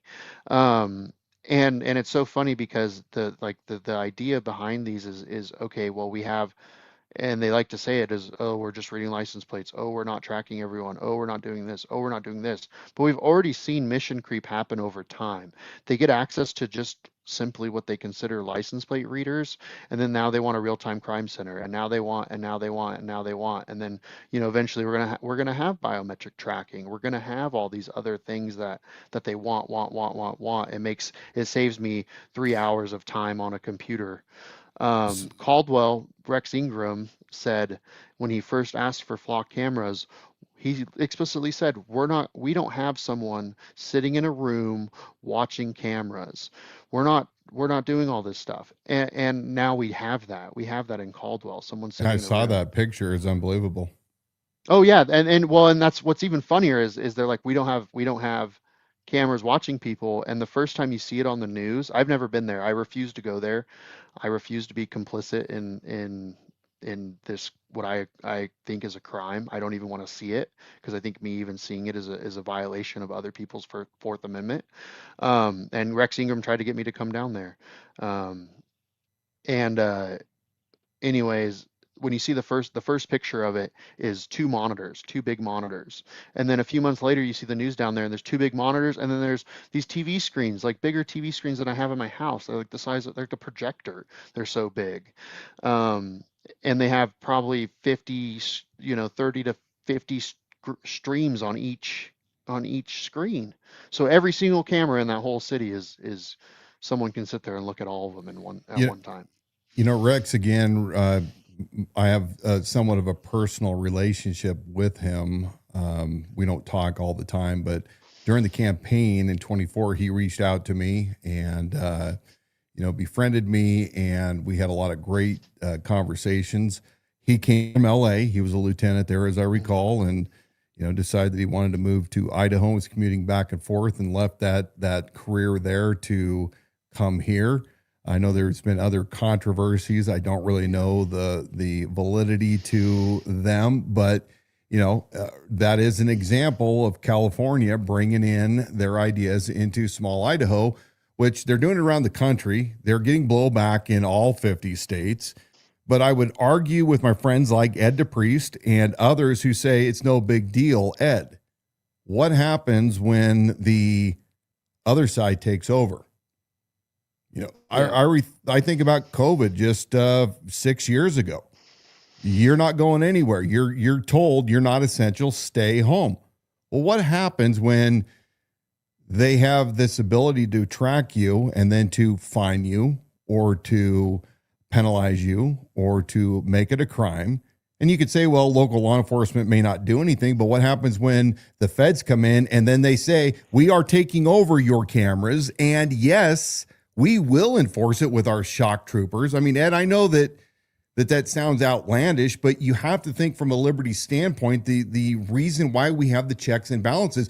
Why cannot law enforcement right now, if we're worried about safety of children, which I'm a big advocate for, well, what's wrong with having a live center with every computer in a county being watched by law enforcement to see if there's CSAM on it or any other illegal activities? I mean, part of the cost of being free is you're not guaranteed every crime will be solved against you. You're not guaranteed to be secure from everything at all hazards, all costs. That is the cost. And I want to say that again. It is the cost of liberty, which means you take the good and the bad. You understand those risks, but it is far greater to work to be free than to be taken care of. Yeah, and what happens when the overlords decide we will use this now to control you, we'll turn your bank account off? Oh, we see Dan Wilson driving down when we've said a lockdown's in place. Guess what? You can't access your bank account. And Ed, tell me that cannot happen. Well, Ed did respond. He said, if it gets to that, you're going to have armed insurrection response. Sure, but why do we want it to get to that point? I mean, the local guys sure will stand with the people, but what happens when they bring in others that don't give a shit about Kootenai County? And again, Kootenai County may be an example of a place where you don't want to fuck around and find out. But what happens in other communities? This is a problem for the Union, for the Republic. The armed insurrection thing's kind of funny because we've seen, like, they have the cameras at Shields. And so, like, and Shields pays for them, the cameras here, the Shields and Meridian. What is Shields? But Shields is it's a sporting goods place. Got it. Okay. And so Shields, for whatever reason, has decided to have a contract with Flock, much like Lowe's and Home Depot, and has probably 5 or 6 different installations of these cameras.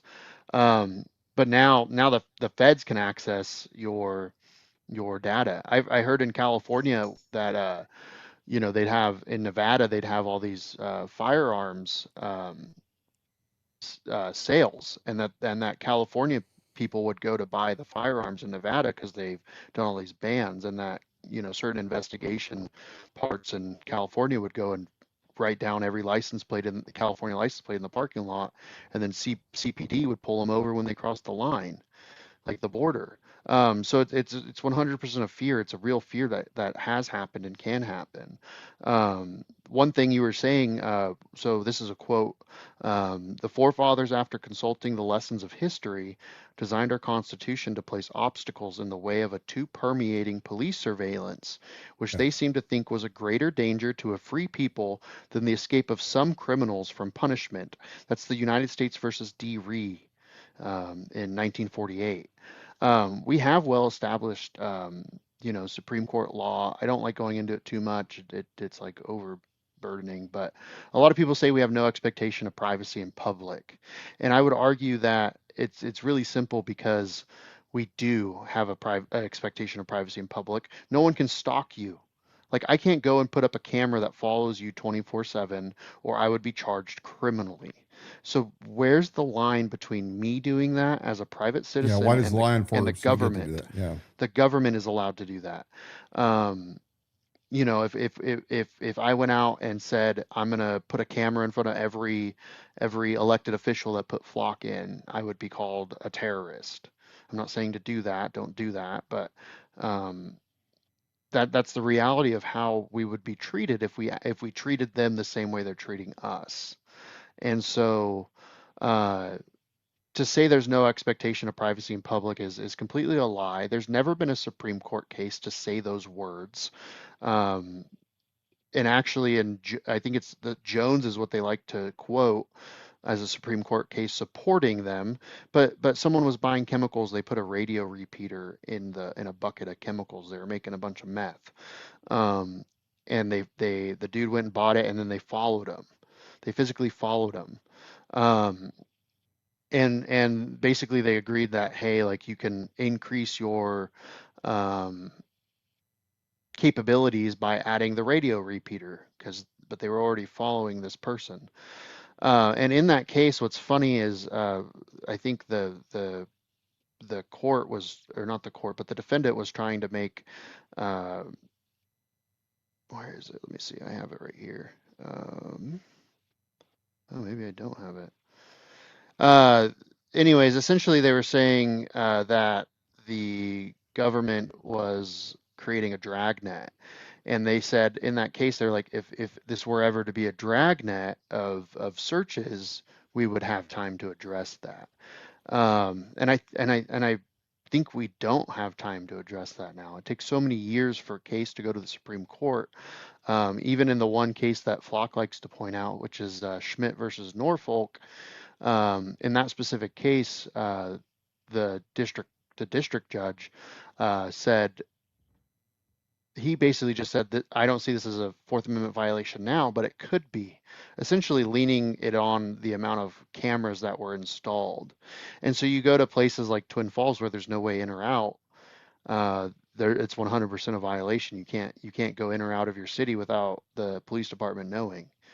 And what's ridiculous here in Idaho is we have created these laws. I think they were somewhat falsely created because we haven't assigned any true punishment if they're misused. The Jerome County Sheriff walked free from searching for his wife hundreds and hundreds of times.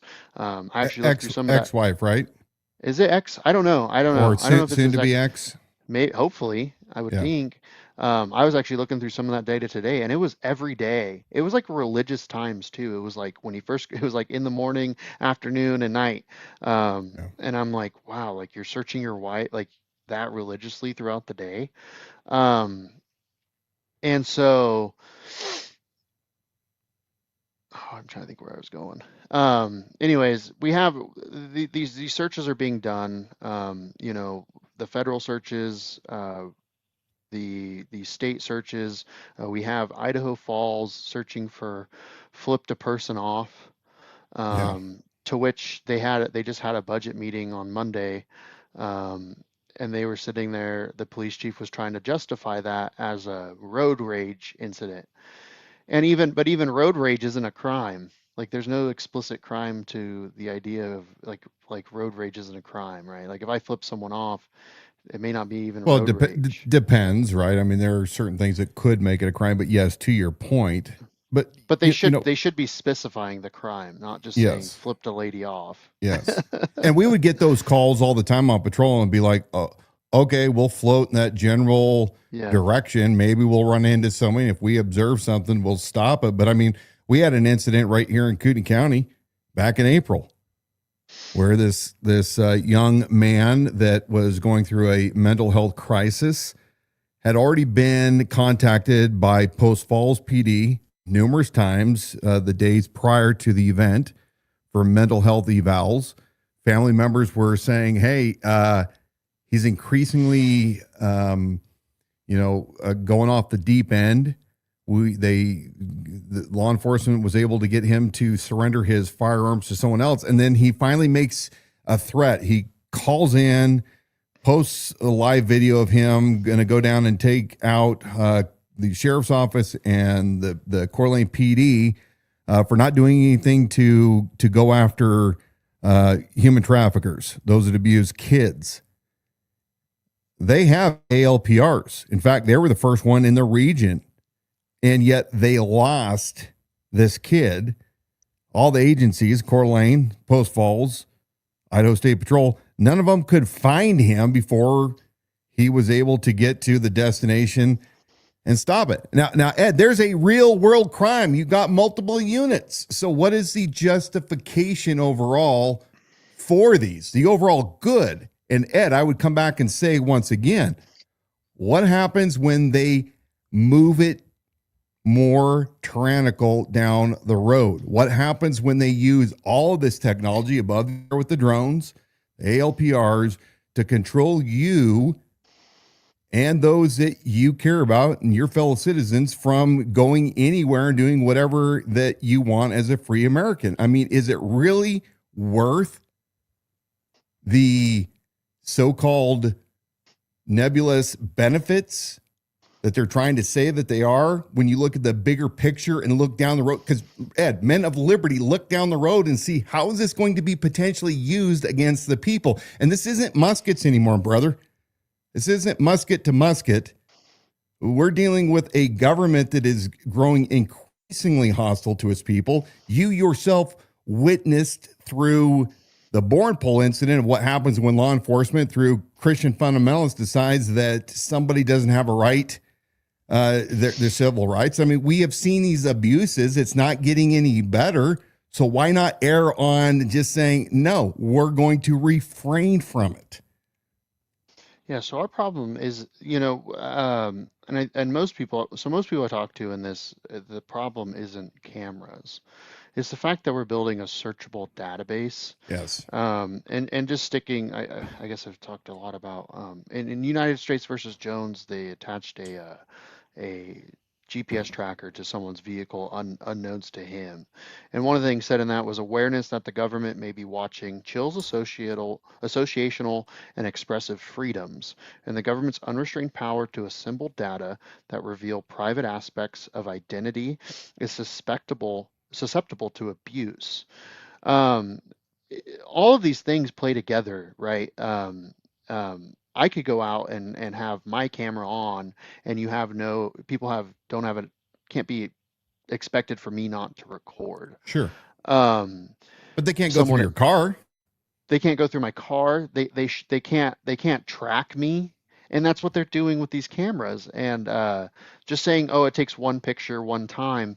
One thing that's funny is Flock makes heat maps. It's not funny. It's really terrible. So they can predict where someone is in an area, and that's often how they're like, oh well, there was one case in Nampa or Caldwell, but someone ran from them, and they were able to find where they were in some random community. And I'm guaranteeing it's because they looked at this heat map and said, oh, this person's in this area, and then drove patrols through it. And so, I support law enforcement, constitutional law enforcement. If someone's following the Constitution, let's find criminals. Crime's crime. Let's solve it. Let's get over it.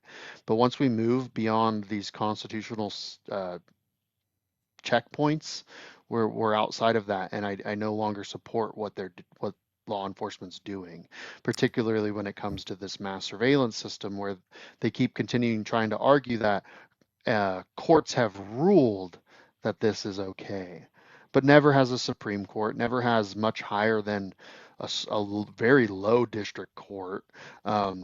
We could sit here and argue law all we want, but until something actually happens, it's not going to change. But you wouldn't have this kind of outcry if people didn't feel violated. People 100% feel violated. I started this page, Deflock Idaho, with some other people on a whim. We were kind of upset about it, and well, I'm very upset about it, but people were upset about it. Started this page, and for a little while I had 200, for a couple months I had anywhere from 200 to 500 followers. I don't even know if we went back to our last interview. I don't think it was much more than a few thousand. I just checked. There's 18,350 followers. Good for you, patriots that are joining in this, following his page, and getting involved. I mean, that is what real liberty is about. I love that. I can't even keep up with the amount of people that reach out. I want to interject here because we've had a couple of questions to this effect. Not everybody is on Facebook. So, and we just had a brand new one that says, hey, I want to help support Deflocking Idaho. This is a listener over on YouTube. But they gave up social media, though, for privacy concerns, and they're wondering how else they can get involved. You may or may not have an answer to that right now. Yeah, maybe something you are working on. And then somebody else was looking for you on X because they're not on Facebook. So addressing those couple of things. Okay, we aren't on X. I'm really terrible about cross-platform posting. I just figured out how to post from like Instagram to Facebook. You got to get a Dawna. You got to get a Dawna because I'm only on X. Yeah, we've had some people reach out to try to that want to help with that, and help with especially like the kind of that side of things. I don't even know like content creation, and here I am making content for a Facebook page, and You're doing sometimes it awesome, goes brother. well, sometimes it doesn't. So with that, we have an email, dflockidaho@gmail. If you reach out to that, we'll get with you. Um, as far as X, maybe we need to start an X. But like I have a YouTube and a TikTok that I haven't even touched. But so mostly Instagram and Facebook is what we use. So maybe I always think we need to do better, but being better takes a lot more work, you know. So I'm sure you know. we really appreciate you on behalf of all of our friends, our sons and daughters of liberty up here in North Idaho and Eastern Washington. We support you. We thank you for what you're doing. Final comments. We're going to have you back on, but what can you leave us with? Some good nugget of encouragement. And so one thing I want to say, so like I started this, just April's when the Facebook page started, and before that I'd barely started this before. Today, I submitted the voters initiative for Wilder. If anyone wants to take that for their local area, we can turnkey plug that in and make it work for whatever municipality we want to. The other thing is when one thing that people are really getting involved. I had never really attended a city council meeting up until a few things happened. Like they'd done a firearms ordinance that would have banned a Nerf gun, and that was like the end of last year. And we had some people showing up to the Twin Falls meeting, and the guy said, "I've never been to a city council meeting. I've never spoke in public like this. I've never, spoke at a council meeting," and he felt so inclined due to these cameras to show up and say what he needed to say. And that's super encouraging. And I think one thing we're going to do August 29th at the Caldwell Library, I don't have a time yet. I think I'm going to do 2 classes because I have it for the full day. We're going to do an ALPR 101 class, and in that I want to teach people how to do records requests and how to be involved. Because even if we get rid of these cameras, I've had to do a lot of learning on how to be a civically involved person, and I think I have a lot of knowledge on how to spread that to other people. And this may not be the only issue we have to address in the future. And so, if I could leave any legacy behind doing this, is I want people to be capable of being civically involved, not only for things I agree or disagree with. I think the more people that are just willing to stand up and question their government, the better. Yeah. And that's what we're seeing with this, is we're seeing the left, the right, the middle, we're seeing everyone agree around one issue. And I think it's awesome. And I am really glad I get to be on the forefront of that. Tyler, you are a son of liberty. Yeah, really appreciate you and what you have done, and continue to stay in the fight, roll those sleeves up and keep swinging. We support you. May God bless you. And we look forward to our next report from you sooner than later. Yeah, thank you so much for having me on. God bless you, man. And this really is about globalism. We have been led to the wrong conclusions for the past several decades, exponentially the past 10 years. This isn't, folks, right versus left. Leave that paradigm behind. Well, you have to accept the fact that you have to change yourself. You have to repent. You have to grow closer to Christ in your own areas. All of us do, myself included. You can't force other people that don't have your worldview to follow you. So the right versus the left thing is important. Still stand up for your morals and for your beliefs, your values.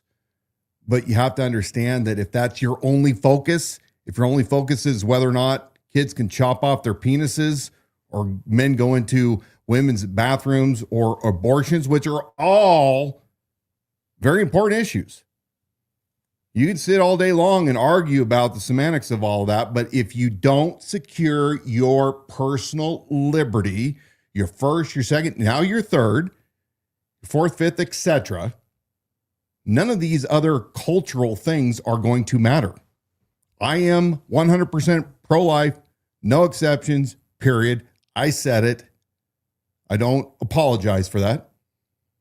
But I find it abhorrent that Texas, as I recall, tracked a woman who left their state to go have an abortion several states away, and they used over 80,000 different cameras to track this woman to eventually arrest her. That is big fucking government. And let's go back to the born poll issue. I am really fed up of how many so-called conservatives are just cheering this on. They love what Bob Norris did. She's a disruptor. And yet you fools can't stop for 5 seconds to realize this isn't a liberal versus a conservative. I mean, look at how many of you are excited that the flock cameras are disruptive when it comes to the city councils and the county commissioner meetings, where you have the citizens crying out. They're upset. They're making a noise. They are disrupting, and you're all for it. But Teresa Bornpole, who you don't agree with, and I don't agree with a lot of what she says, did it at the Coeur d'Alene school and had her rights violated. And you guys can't get over the fact, well, you didn't like what she had to say because First Amendment is inconvenient. You want to keep arguing about this whole thing. Well, she's a leftist. She's a liberal. Look at what she did. She pulled a firearm. She's a disruptor. So again, look bigger picture. I'm not condoning her actions. But what I'm saying is that when your constitutional rights are violated and my constitutional rights are violated, if it's accepted, that ruins it for everyone. You want to change the society, you got to get right with God, and you got to personally be changed. The people in your culture and community need to.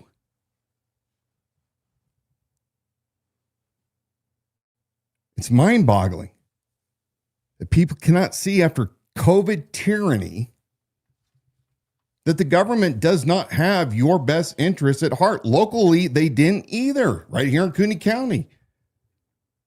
Trump, I mean, all of you that love Trump, you won't be honest. He fucked over our economy in 2020 when he shut down the country and told everybody to stay home, and then ran trillions of dollars to pay everybody that he said stay home, except for the big box stores and, you know, everybody else that was considered to be essential. And now we're experiencing the ramifications of those decisions years later. Spare me the Trump bullshit. I don't give a shit whether or not you think that I can or can't say something against him, because trust the plan. He's the one that has exponentially expedited the surveillance state through Stargate, Larry Ellison, and Oracle.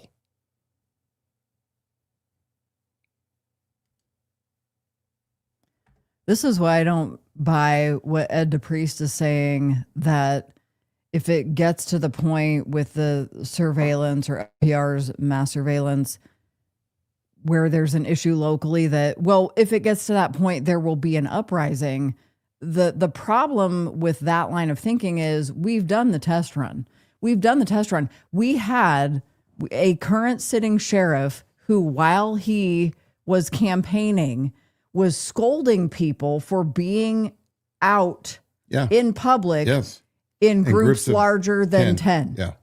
Mm-hmm. That is your current sitting sheriff in Kootenai County. Bob what was Norris, he doing? the fool. What was he doing? He was reiterating what the government and the CDC was telling people, the rules that they were telling people to abide by.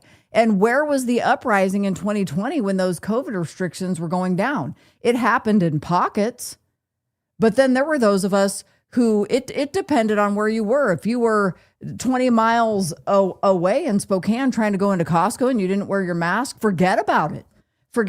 They might as well. There was a group of them that were going to pick you up by your were arms there. and your legs were and there. and pull you out of the store. You and But I what are you going to do then? That's your big uprising? It might depend on where you are. But again, in Kootenai County, where you think you're safe, where Ed, and I respect you, and we can have those civil conversations, and I want to continue to do that. He's actually saying he it's wants not to for the wants effort to of embarrassment. come He's like, on. bring me on right now. Yeah, well, actually, Ed, are you available next week to carry on this conversation? Love to have it with you, man. Yes, because I think, Ed, you do represent an important part of this conversation. And he's reasonable. An important line of thinking, and you are of reasonable mind and can present that. And you're not alone in your school of thought. So I think it is an important piece to this conversation, because there are those people that think, look, this surveillance technology, it serves a good purpose. And if it ever gets out of control, don't worry, the people will then they will act out.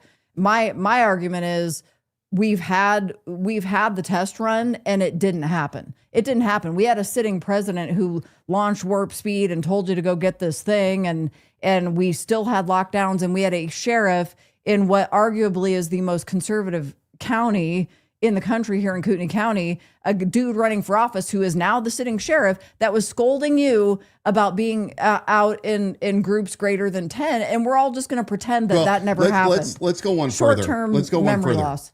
If Bob Norris truly believes that there is nothing nefarious about the ALPRs, Yeah. then Bob Norris and Bruce Matari and Eric Hedlund and Brett Nelson, why'd you guys put this into use without the consent of the people? Bob Norris loves to have his town halls. He had them for a long time up until the lawsuits, monthly, especially during the campaign. So why in the world did Bob Norris not do a press release saying, hey, we got this new whiz-bang, super cool ALPRs that we're now using throughout the county on 40 of our patrol vehicles? If he was so proud of it, then why did he not bring it out before the people and get their consent? He did it under the cover of darkness. The only reason that it was exposed is because I did a record request and I connected the dots and I found the receipts for the hardware and got the emails and exposed it. And we know that when Bob Norris came before in August 28th of 2024, before the county commissioners to justify the use of these ALPRs that he'd been using in demo mode, admittedly, no policies on data retention, no policies on security, no policies on training deputies to use it. And 12 hours later, we learned through our record request, Undersheriff Brett Nelson began drafting the very first policy only after Dan Wilson publicly exposed it in its entirety and pointed out that they didn't have policies. Again, yes, you're going to sit there. All you detractors are going to say you just won't give it up with Bob Norris. I have warned you and warned you and warned you about this man from Los Angeles, bringing Los Angeles bullshit up into Kootenai County. But he has deceived so many of you because you go back to Rob Barron's. He's our guy. We don't want to replace him. It's our guy, our guy, our guy. He doesn't give a shit about you and your civil liberties. This is what happens when you get all of these police chiefs, unless you're like Chief Swoboda from Fort Collins, who what a stand-up man. And if Chief Yeager is anything like him, Coeur d'Alene is going to benefit exponentially. Chief Swoboda, when the city council said no, he's pro-flock camera, but he said, fine, you guys spoke, we're not going to use them. The public doesn't want them. We're going to go back. We have amazing people that we've hired. We have great detectives. We've been solving crimes for 100 years, and we will continue. But in conservative Kootenai County, the surveillance state was rolled out right underneath you without any consent by your sheriff, you know, the constitutional officer that's supposed to protect you against tyranny. Bob Norris did that. And the only reason he was stopped is after a year, a lot of public outbursts. county commissioners caved to saying, yeah, you didn't really prove that these things do anything to benefit the county. We're not going to fund your $105,000 contract with your pay-to-play Motorola representative that happened to also be flying the volunteer helicopter. Let's not talk about that. It's okay, though. The government will fund it. The government will give you your technology. You don't have to increase county taxes at all. Hey, let's talk about what's going on this Saturday. Yes, please do. John Padfield is going to be at Family of Faith Community Church.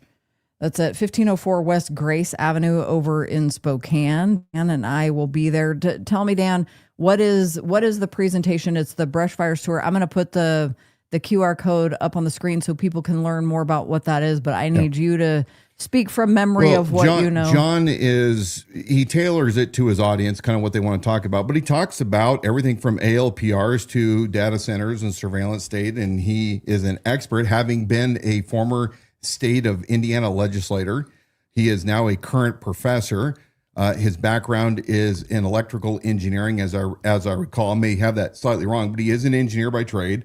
Super, one of the salt of the earth, nicest dudes in the world. He's been on our show twice now, but he's even talked about what is the most secure phones that you can get for your data. What are the most secure dash cameras, where the cameras are great, but the apps that steal your data and let government agencies use it without your consent.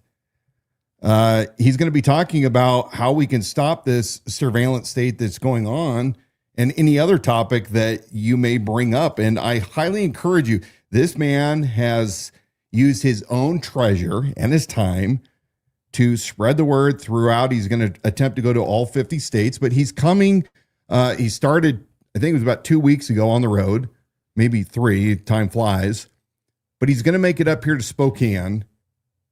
Can you afford a Saturday afternoon to come out, listen, be inspired, and support somebody that is truly an advocate, a champion of liberty?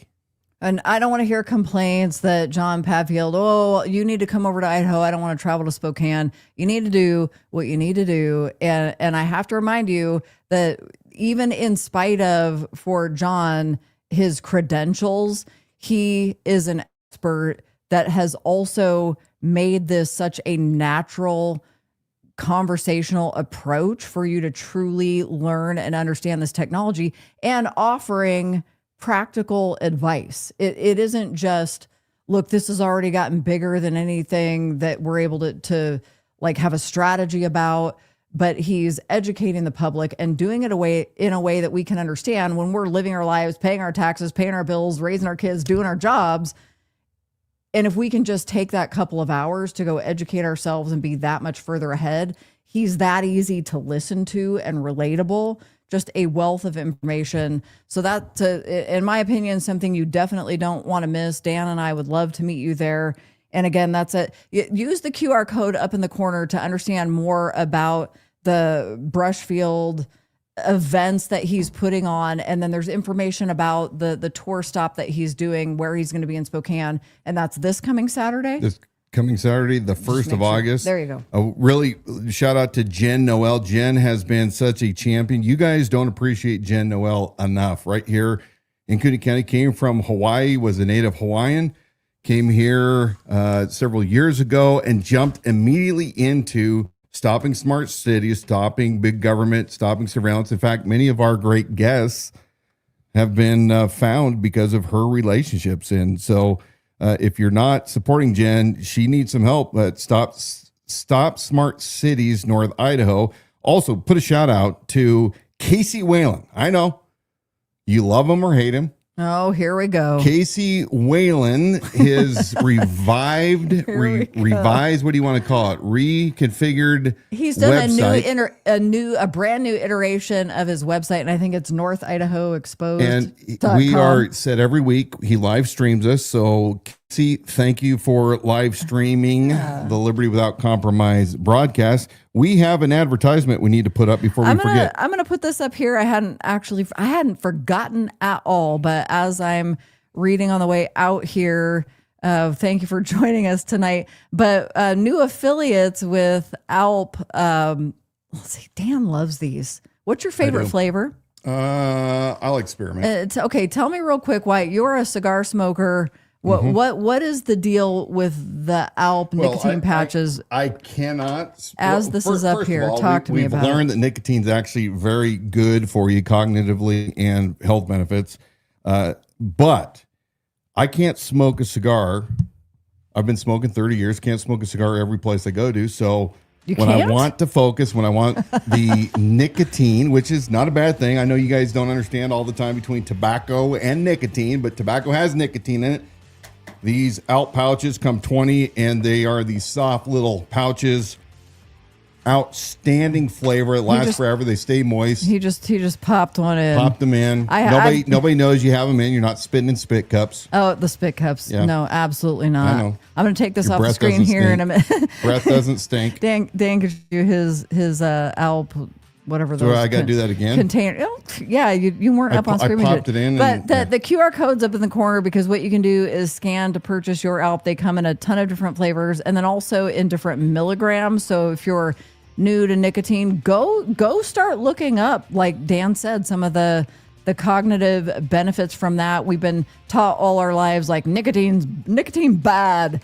There's a lot there is a lot there in terms of health benefits, even like if you're flying, and recovery benefits if you're sick. So use that QR code up in the corner, because you can shop on the ALP website and help support the show at the same time.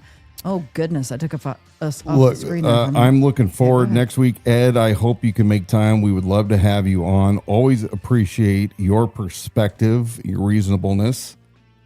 So we're hoping that you can make time next week to come on, whatever time in the broadcast that you have to offer. Continue to pray for my good friend, Jim Harbin, who's, man, he's been fighting for a long time. Pray for my good friend Wendy as well. Many of you also have loved ones and friends that are going through hard times. Let's all be in prayer. Your assignment this week, I want you to look into Shays Rebellion and then the Whiskey Rebellion. I've been fascinated and obsessed with Shays Rebellion for the past several weeks. It's not what the history books told us about. It has a lot of parallels to today. It may give us a blueprint on how we can fight back against the technocrat oligarchs. Take us out, Donna. It's been a while here.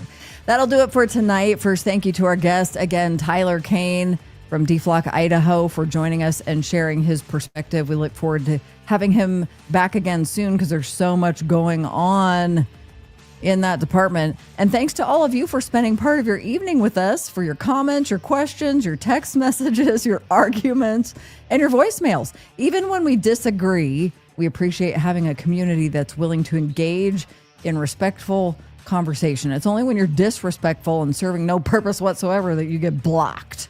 If you found tonight's discussion valuable, please help us reach more people by liking, sharing, and following Liberty Without Compromise. You can do that on Facebook, YouTube, X, and Instagram. Every single share helps us continue growing an independent platform focused on accountability and transparency.